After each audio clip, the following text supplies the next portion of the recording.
Hi there, class. How are you? Thanks for coming back. I hope you made it through the probability distribution lesson. That's an important lesson for our next topic, and this is actually a big lesson. This is a large part of this unit. We're going to take what we learned about z-scores. Remember the very first video I would have shown you? We're going to take z-scores. We're going to combine that with the special probability problem. That was that Lego problem, or the idea of guessing on a multiple choice quiz. Take those two topics and combine them into a special type of probability distribution. It's called the binomial distribution. So, if you feel that you're ready, let's get started. Come on. Let's start by revisiting this special probability problem, which is going to be an important one in this lesson. So suppose you have a university exam with 50 multiple choice questions, and each multiple choice question has 5 possible answers to choose from. And you decide you're going to guess on each question. And in some possible way, you figure out some possible way to actually guess randomly. Okay, we won't get into that. We'll assume that you're able to guess randomly, and that the probability that you get a correct answer is then 1 out of 5. Or 0.2. If you don't get the question correct, of course, you get it incorrect, and that would happen 4 out of 5 times for a probability of 0.8. So you go in and you guess entirely on every question, find the probability that you get exactly 5 questions correct. So we looked at that already and thought about it like this. Imagine you get the first 5 questions correct. The probability of that happening is 0.2 times 0.2 times 0.25 times. And then if you're going to get exactly 5 questions correct, you must get the other 45 incorrect. So that is the probability that I get the first 5 questions correct and the last 45 wrong. But there are lots of ways I could get 5 correct questions, because I could get any 5 correct. So we multiply that probability by 50, choose 5. And we normally put that out front. Using a scientific calculator to figure that out, we get that that's about 0.02953. So almost a 3% chance that you'll get exactly 5 questions correct. We can do the same thing for 20 questions. In this case, we can follow the same kind of pattern. 0.2 to the power of 20, first 20 questions correct, times 0.8 to the power of 30, last 30 questions incorrect. Then, of course, multiply that by 50, choose 20. For all the ways I could pick the possible 20 questions that I might get correct. Now, 50, choose 20 is a massive number, but the other two numbers are very small, especially 0.2 to the power of 20. So you end up getting an answer that is really, really small here. Okay, way less than a 1% chance of getting that correct. So almost impossible that you get exactly 20 correct. When you guess on a multiple choice question, you might get the question correct. And we're going to talk about that as being a success. Or you might get the question incorrect, and we'll talk about that as a failure. Not a failure on the entire test, but just a failure on that one question. And what we're doing up here in these two examples is we're finding the probability of a certain number of successes. And this is the idea that we're going to work with today. Now, there are a lot of definitions in today's lesson, and the definitions can be a little bit confusing. To be honest, I actually find them sometimes kind of confusing myself. But to understand the topic, you actually don't need to worry about all of the definitions. I'm going to give you some of the definitions, even though you still probably can understand the lesson without them. So one of the definitions is a Bernoulli Trial. And guessing on the multiple choice question is an example of a Bernoulli Trial. These are trials that have 2 possible outcomes, usually called success or failure. And the probability of success is p, and the probability of failure is 1 minus p. We also looked at the Lego example. Success in the Lego example might be the fact that the Lego set has all the pieces, and failure might be the fact that the Lego set is missing some pieces. The other thing about Bernoulli trials, besides being success or failure, the trials are independent. That is, the probability of success or failure does not change from trial to trial. So on the multiple choice example, those 50 questions, if you guess and get the first one correct, that doesn't mean that you're more or less likely to get the next one correct. So we're assuming that you're like actually guessing on this quiz. You're not even reading the questions. You're just somehow coming up with random A, B, C, D, E, or whatever it might be. Okay, another definition then is a binomial probability distribution. And that's the probability distribution of a variable that counts the number of successes. So when we start counting number of successes in Bernoulli trials, then we're talking about a probability distribution. So the multiple choice test is an example of a binomial probability distribution. So if x is the number of successes on a 50 question test, we can determine the probability distribution of x by calculating the probability of x being anywhere from 0 to 50. So far we only did 2 of those possibilities, 20 and what was the other one, 5. So let's just think about it. Remember that a probability distribution is a function that describes all the possible outcomes that a random variable could take on. So if now x is the number of successes on our 50 question test, that means x could be anywhere from 0 to 50. Okay, you could get 0 questions correct, or you could get 50 questions correct, or anything in between. So a probability distribution would list all of those probabilities. That's a lot. Okay, we did 2 of them. Okay, we found this one right here to be 0.0295, and then we found this one to be very, very small. Okay, so the probability distribution for this would take us a lot, would require 51 calculations. Let's do one more. Okay, p of x equaling 15. So that would be 15, 50 choose 15, times 0.2 to the power of 15 for the 15 questions you get correct, times 0.8 to the power of 35 for the 35 questions you get incorrect. That also happens to be very close to 3% as well. It's actually really close to the probability that you get only 5 questions correct. So imagine this, doing this for all 51 possibilities from 0 to 50. Hopefully you're starting to see the pattern. And this little calculation here is the probability of k successes in n Bernoulli trials. So this probability distribution would have the similar calculation for calculating any number of correct questions that you might get, any probability. Okay, notice that it's n choose k times p to the power of k times 1 minus p to the power of n minus k, which is exactly what we did in each of these examples. Look at the one above here. We took our k as 15. So sure enough, we have 50 choose 15 times the probability of success to the power of 15, and the probability 1 minus 0.2 is 0.8 of the leftovers n minus k, 50 minus 15, which is 35. That calculation, if you go back to the other page, realize it's exactly what we did to calculate these 2 answers as well. So in a multiple choice example, notice how difficult it is to define the entire probability distribution. So that would be p of x equals 0 all the way to p of x equals 15. Or sorry, 50, not 15. So 51 different ones. Now, I've got them in a spreadsheet to show you. Let me pull that spreadsheet up. Okay, here they all are. Now, what I've done, I'm able to do some formulas and fill downs, and I'm able to come up with these without having to type each individual one in. So there you can see there's the first one we did, probability of 5 successes, probability of 20 successes, that very small number, probability of 15, there it is. Okay, notice the higher probabilities in here, around 10 questions correct. You start to get into 13, 12% in that range, and some very, very small numbers as you go down. Okay, the probability of getting all 50 questions correct. I mean, here I've got like 20 decimals and it's still rounding to 0.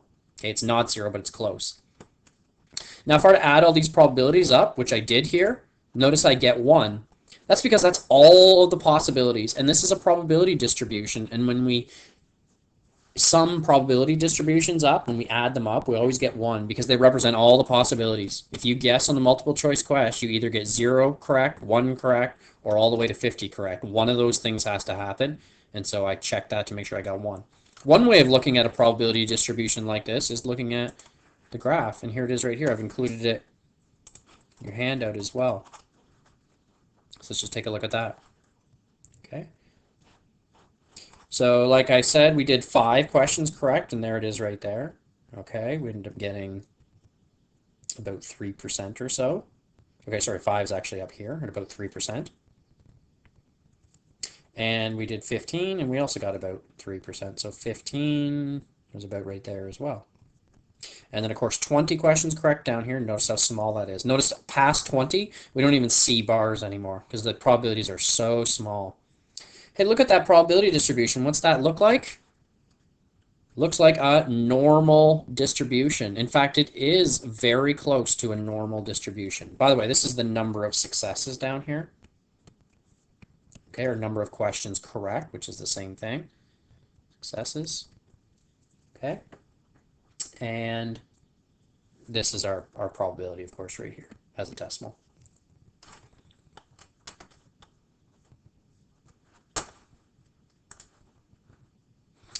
What is the expected value of x? So we talked about expected values for probability distribution. And in this case, we can actually just look at it this way. Rather than doing the long calculation, we can say, look, there's a 20% chance you get a question correct. So if there's 50 questions, one would expect that you get 20% of 50 of those questions right, which is 0.2 times 50, which is 10. So one would expect you get exactly 10 questions correct.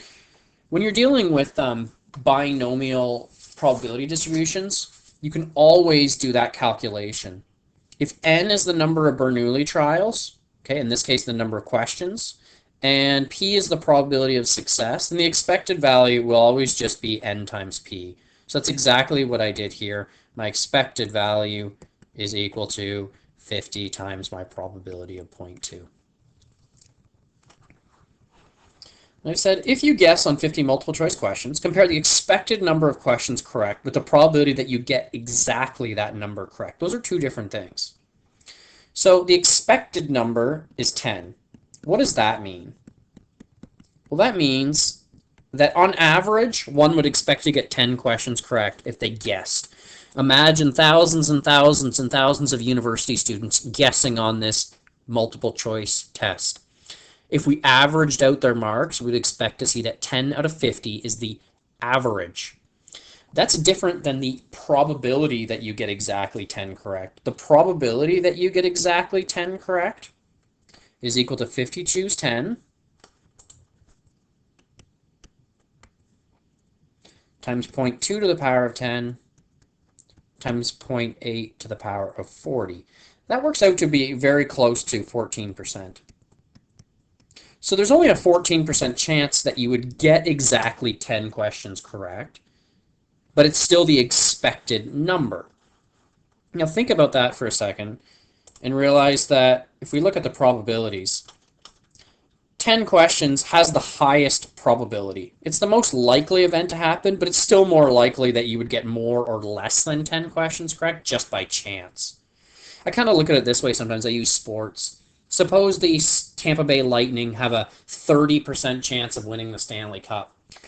That's a really good probability, and in that case, they're probably the most likely team to win the Stanley Cup. But it's still more likely that some other team out there wins the Stanley Cup. I don't know if that helps or not. Okay, I'm suggesting that you might want to consider pausing the video and trying the first 4 worksheet problems, making sure you understood what I have talked about so far before moving on. So if you want to pause the video and try those questions, I encourage you to do that. Make sure you get them correct, and then we'll move on. So we're going to continue with our example of guessing on a multiple choice test. It's a binomial probability distribution with n equals 50, the number of trials, and the probability of success being 0.2. And probability of not success, of course, is 0.8. So rather than just looking at specific questions like what's the probability you get 12 questions correct, we're more likely interested with certain ranges. What's the probability, for example, that you pass the test, that you get 25 or more questions correct? we're going to find that that's not a very interesting problem because the probability of that happening is so close to zero that it becomes not that interesting and not a very good example to start with. So let's start with another probability. What's the probability you get less than 15 questions correct? That seems like it'd be a pretty high probability, but let's figure out exactly what it is. There are two methods to solve this problem. Method one would be add up all the probabilities from 0 to 14. And actually, I could do that pretty easily because I made this spreadsheet. 0 to 14, there they are right there. I could just add up these 15 probabilities and I would get an answer, an exact answer. But there is something else I could do. Since the distribution of probabilities is normal, I could actually use z-scores to estimate the probability. It won't be exact, but it'll be pretty close. And that's because if we take a look at the probability distribution, the values are very close to normal. So one way of figuring out the probability that I have less than 15 on the test is to look at the area under the curve here using z-scores like we did in the past. So let's take a look at that in more detail.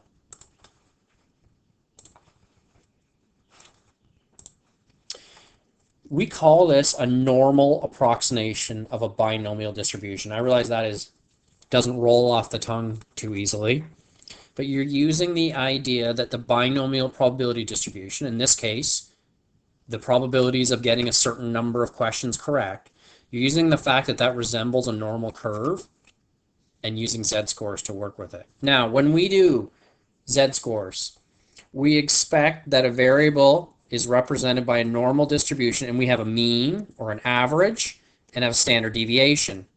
And that's the notation we use. We square the standard deviation. That's called the variance.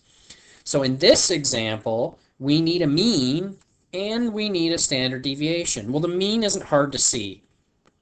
The mean is our expected value of 0.2 times 50, or in this case, 10.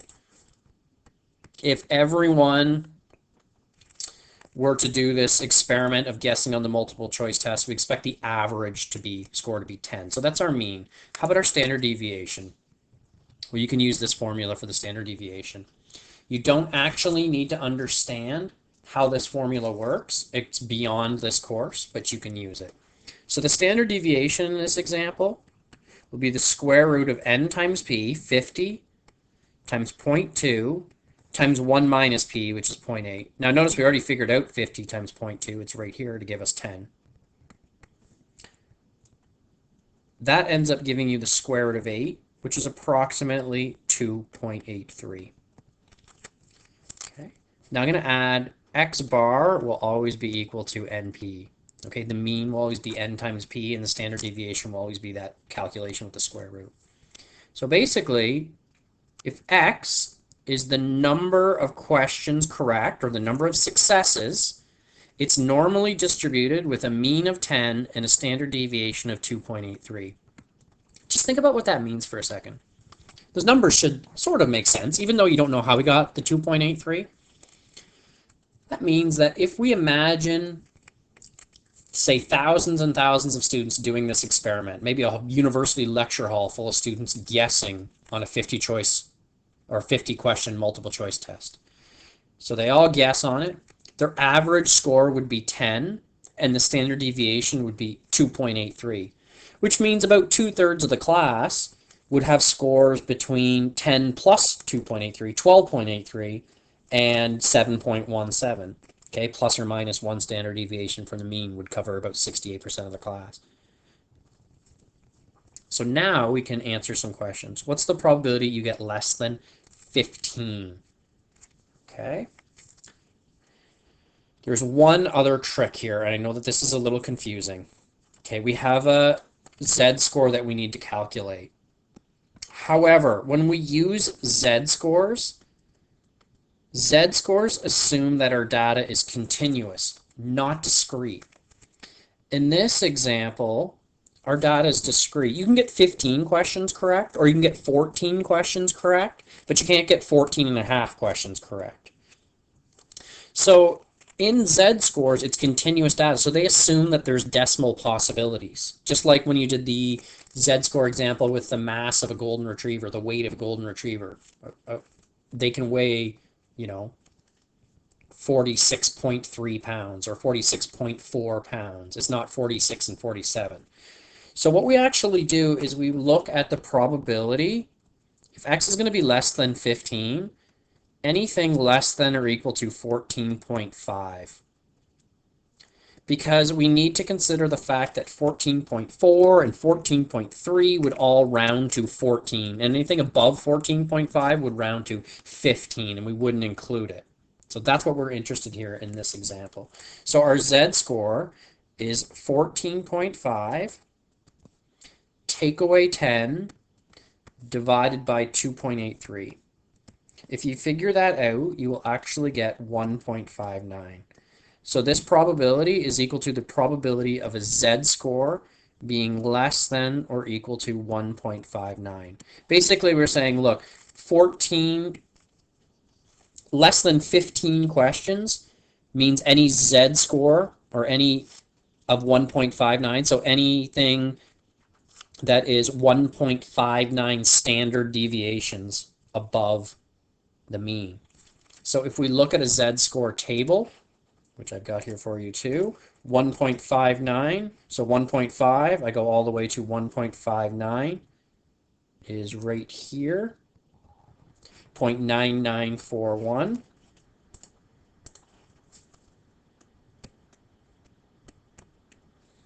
Or about a 99.4% chance that someone will get less than 15 questions correct. Not surprising. You can tell from the graph that that was going to be a big answer.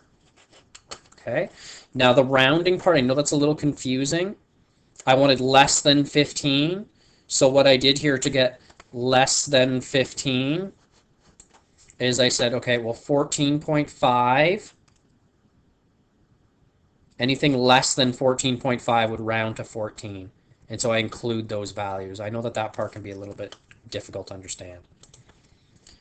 Now we could, just for fun, look at the probability that we do pass the test. Okay, the probability that x is greater than or equal to 25. Now for our z-scores, actually let's start with this idea. First of all, we're really looking at the probability of x being greater than or equal to 24.5. Because the probability of 24.7 would round to 25, so we can include those values. So we start with a z-score of 24.5. Okay, take away 10 and divide by 2.83. That's a very, very large z-score, 5.12. So that means in order to get 25 questions correct in this test, you have to be 5 standard deviations above the mean. Remember, the mean was 10 and the standard deviation was 2.83. So what is the probability that you're 5 standard deviations above the mean? Well, let's look at our z-score table. And notice that it's off the charts. This one stops at 2.9 because that is 0.9986. If you went on to z-score of 3, you'd find that it gets even closer to 1. So they basically stopped here because they've said, look, this is so close to certain or 100% that we're going to stop. So the idea here is that, look, the probability that you're, according to our z-score table, remember z-score tables look at less than. This is very, very close to 100% or very close to 1. So essentially we could say the probability that you get less than 25 questions correct is really, really close to 100%.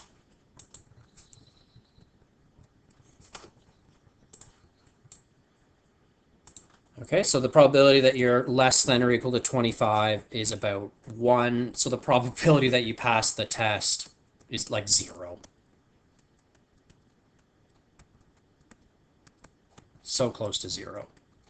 And again, looking at the spreadsheet and looking at, it's not surprising. Here's 25 questions here. These values are so incredibly small that even when you add them up, you don't get any significant chance of that happening. It's very, very close to zero. Here they are here. Okay, look at how small those values are.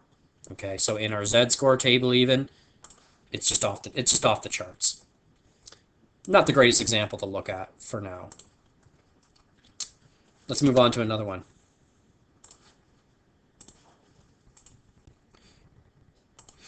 Let's look at an entirely different example.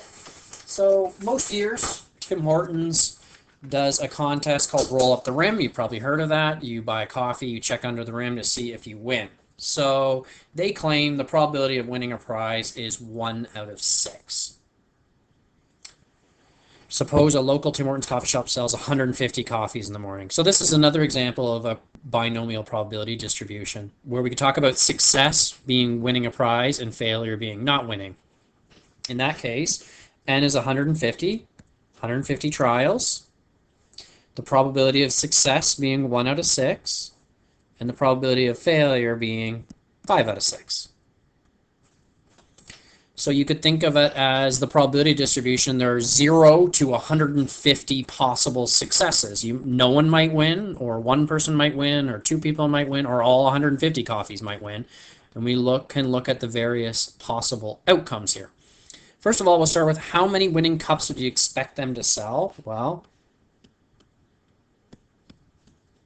that's just N times P.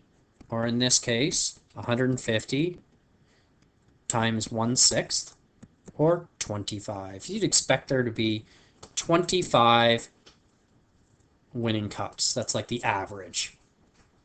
So we also need, if we're going to start answering questions like what's the probability that less than 20 winning cups are sold, we also need a standard deviation. So we use that formula that I gave you, NP, the square root of NP times 1 minus P. NP is, of course, 25. We already calculated that. And 1 minus P is 5/6. Punch that into a calculator. Take the square root. You get 4.56. So the number of winning cups, the number of possible successes, the probability of those outcomes is a normal distribution with a mean of 25 and a standard deviation of 4.56. And there's that notation again. So now we want to look at the probability that x is less than 20.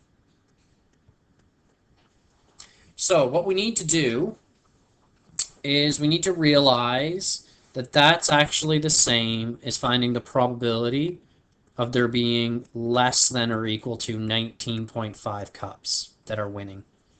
Okay, and the reason we're doing that, if you think about the normal distribution graph, we want to know what's the probability it's less than 20, keeping in mind that anything between 19.5 and 20 is going to round to 20, so we can use 19.5, okay, to get a more accurate result.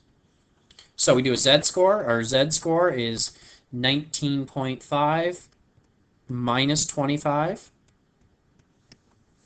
divided by our standard deviation of 4.56. That gives us a z-score. You got to round correctly to 2 decimal places of -1.21. So if less than 20 winning cups are sold, that means that you're greater than a standard deviation below the mean. We then go to our z-score table and look for -1.21. Okay, so negatives are the first page.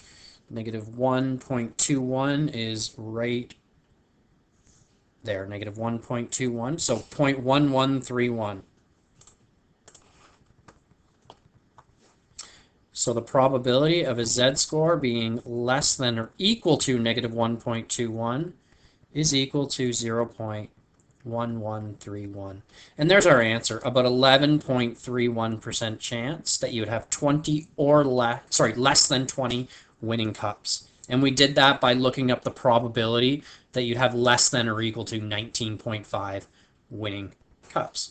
Now you might say 19.5 technically rounds to 20, not 19. That doesn't really matter in this example. You could say the probability of x being less than or equal to 19.499999, which is essentially 19.5 anyways. And this is just an approximation.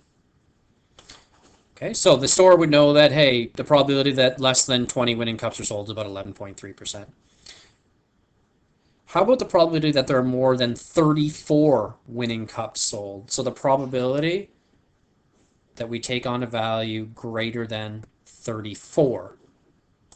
Well, again, we got to think about rounding. So if we imagine the normal distribution curve, and we want to know the probability that you're greater than 34, well, anything less than 34.5 is going to round to 34. So we really want to look at values that are greater than or equal to 34.5. Anything that will round to 35 or more cups. So we start with our Z-score. Take 34.5. Subtract 25, the mean, divide by the standard deviation. That gives us a Z-score rounded to 2 decimal places of 2.08. Okay, according to our Z-score table, what we can look up is we can look up the probability of a Z-score being less than or equal to 2.08. Okay, that's just how our Z-score table works. Remember the Z-score table, just look up here, see how it works.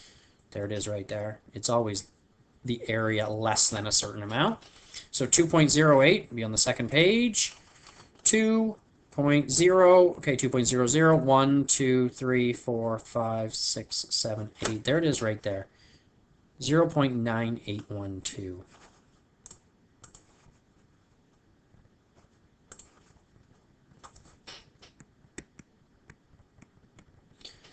That basically means there's a 98.12% chance that you would have less, that your Z-score will be less than or equal to 2.018. So that corresponds to the probability that X is less than or equal to 34.5. Oh, sorry, 9812.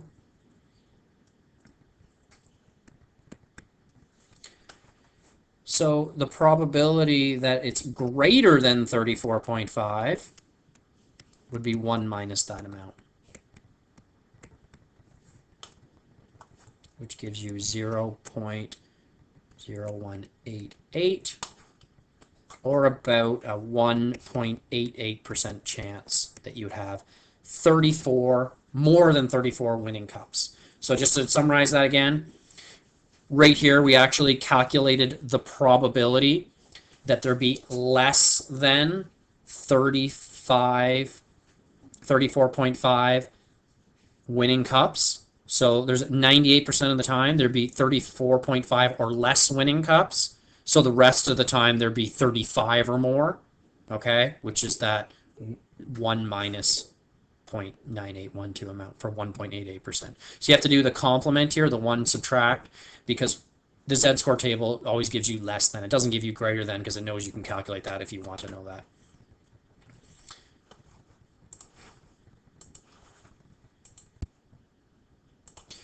In the examples above, we didn't find exact probabilities. We found an approximation. The probability distributions, they weren't perfectly normal. They didn't represent a perfectly normal curve, but they're close.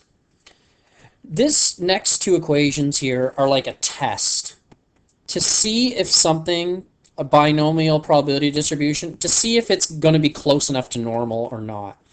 We should check that NP is greater than 5 and N times 1 minus P is also greater than 5. That's basically saying the expected number of successes should be bigger than 5 and the expected number of failures should be bigger than 5. And if it's not, it just means that our probability distribution, if you think about the histogram, it just means it's too much right skewed or left skewed to able to use the normal approximation. Let me show you what I mean, and let's summarize too. If X is a binomial random variable of n independent trials, each with a probability of success P, and if, and there's your test again, if this is true, then the binomial random variable, whether it's number of winning cups at Tim Hortons or counting the success on a multiple choice test, will be represented or approximated by a normal distribution with a mean, that's your expected value, n times p, and a standard deviation using this formula right here. So for example, although we didn't check this, we could have, maybe should have. The multiple choice test, we had 50 questions or 50 trials. Probability of success being 0.2. Probability of failure being 0.8. And we can check that this test up here, that it holds. So NP is equal to 50 times 0.2, which is equal to 10. And N times 1 minus P is 50 times 0.8, which is 40. Notice that those are both greater than 5, which is good. It means that we can approximate x using a normal distribution, that the graph of the probability of getting 0 or 1 or 2 or 50 questions correct is going to look close to normal. For Tim Hortons, we'll find the same thing works. There were 150 trials. The probability of success was 1 out of 6, and failure 5 out of 6. So NP was 150 times 1/6, which was 25. That was our expected value of, or our expected number of winning cups. And N times 1 minus P is equal to 150 times 5 sixes, or 125. Again, those are both greater than 5, and so we're able to use a normal approximation in the Tim Hortons example. If it helps, imagine I change the Tim Hortons example so there's only 10 cups. Well, you can't get a normal curve with just 10 cups of coffee. All right, the values are just too small, and it wouldn't be close enough to a bell shape, close enough to a normal distribution. In your last assignment, I had you work with the goaltender, Frederick Anderson, and we said the probability he stopped a shot was 0.909. In order to answer the questions, you had to assume that stopping shots in a game were independent events. They're probably not. To be honest, if a goalie lets a goal in, it's probably more likely the next shot's going in as well, because maybe he's having a bad game or something. But let's assume that stopping a shot is an independent event, and so that this becomes like a Bernoulli trial. Every time he takes a shot, there's either a success, okay, he makes the save, or there's a goal. He doesn't. Now, it doesn't really matter what success and what failure is. So in this example, I'm just going to say that success is that he manages to stop the shot. So can we find the probability he allows 4 or more goals in 30 shots in a game? Well, then N would be 30. 30 trials. Probability of success, 0.909. And probability of failure would be 0.091. Now we could look at N times P to get started here. The expected number of saves. And we get 27.27. We could also check N times 1 minus P, which is 30 times 0.091, which is equal to 2.73. And we have a problem. This value is greater than 5, but this value is less than 5. Meaning that we cannot use a normal approximation in this example. It doesn't pass this test up here. And it should kind of make sense here. I mean, your expected value is so low that your graph's going to be right skewed quite a lot. You can't go many standard deviations below the mean when the expected number of goals is only 2.73. So we just can't answer this question using a normal approximation. The problem is we need way more than 30 shots, maybe like 150 shots. Then we could start talking about normal approximations for how many goals we would expect him to let in over 150 shots, or over a whole season of shots if you want. That would work. Okay, we have one last example. I wouldn't do this to you too often, by the way. I'm not going to try to trick you and throw one at you that doesn't work. We'll do one last example because I know this is a tough topic, so let's go through one more example together.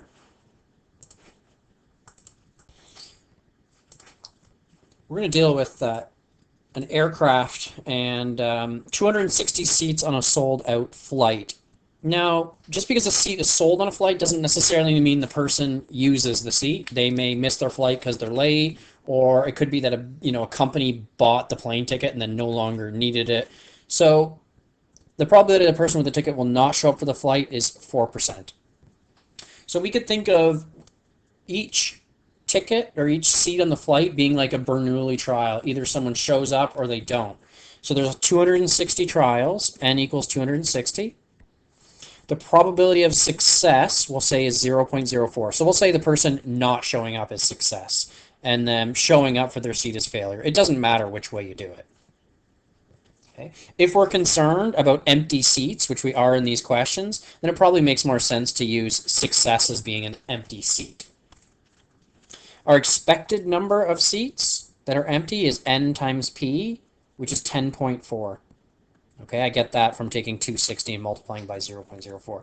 That's the average number of empty seats, or the mean. And then our standard deviation, we calculate using this equation right here,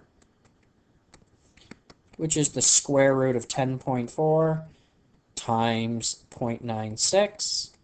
Using a calculator, you'll find rounding to 2 decimal places gets you 3.16. Now notice that this number is greater than 5, which is good, and the number of empty seats that we expect is also greater than 5, so we're able to use a normal distribution. We could say that this variable x, the empty seats, is normally distributed with a mean of 10.4 and a standard deviation of 3.16. We're ready to start answering some of the questions. What is the probability that there are 5 or less empty seats? Okay, well, the probability that x is less than or equal to 5. So we need a z-score. And we need to ask ourselves, what do we want to use for our z-score? Do we use 5, 4.5, or 5.5? Well, I think it helps sometimes to imagine the distribution. We want to know the amount that are less than 5. Okay? So we actually want to include less than or equal to 5. So we actually want to include numbers like 5.1, 5.2, 5.3, because those will all round to 5. So we should use 5.5. If we had instead used 4.5, we would have got the probability there are less than 5 seats, because we wouldn't have included numbers like 4.6 and 4.7 and 5.1 and 5.2, all those numbers that round to 5. Here our z-score is negative 1.55. It should make sense that it's a negative z-score. We expect over 10 seats to be empty, and we're looking at the probability that only 5 or less seats are empty. So going to a z-score table, we look at the probability that a z-score is less than or equal to negative 1.55. We look that value up in our z-score table. So let's do that now. So negative 1.55, 0, 1, 2, 3, 4, 5. We get point, there it is right there, 0.0606.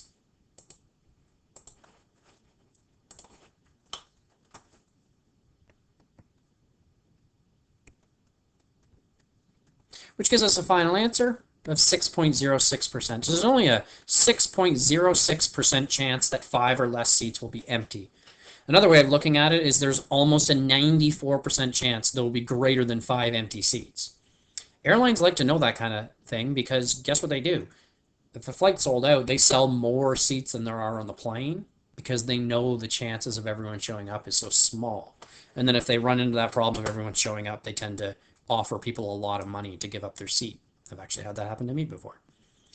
Okay, take a $500 flight voucher and agree to fly the next day instead. Something like that. Okay, next question. The probability there are between 6 to 10 empty seats. Okay, so between 6 to 10. Again, it helps to imagine a normal distribution curve. Okay, we're looking at between 10 and 6 seats inclusive. Well, thankfully, we already figured out the probability that there was 5 or less.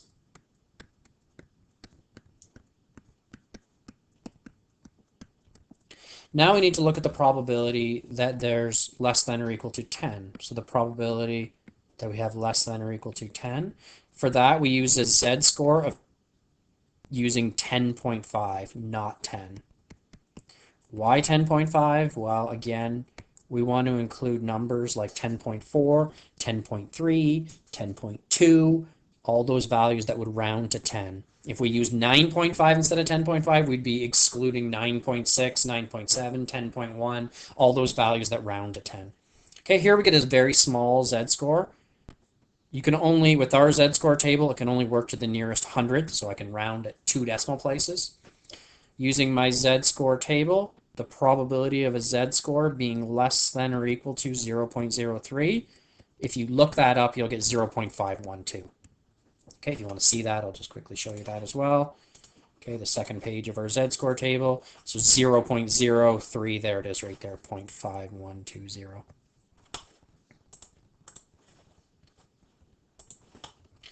Okay, so how do we figure out this? I mean, 0.606 gives us the area to the left of 6, and 0.512 gives us the area to the left of 10, so we need to subtract for our final answer. 0.512 subtract 0.03 will give us a final answer of 0.4514. About a 45% chance we'll see between 6 to 10 empty seats. Often we'll have more than that. Okay, that's the end of this lesson. I've created a worksheet for you to do, including some textbook questions. I'd like to remind you that your textbook in section 5.4 also has some other examples for you to work with as well if you're still having some trouble with this. Reach out anytime you have questions. You can send me an email. Bye for now. Oh, before I go, forgot to answer one question, sorry. And that was the probability there's exactly 5 empty seats. That's just back to this now. 260 choose 5 for an exact probability times 0.04 to the power of 5 times 0.96 to the power of 255. Hopefully your calculator is able to do those for you. Mine was. And you get about 0.0294. So a 2.94% chance that there's exactly 5 empty seats, and we get that from this calculation. It's not a normal approximation. This expression is the exact probability, rounds to 2.94%. And now we're at the end.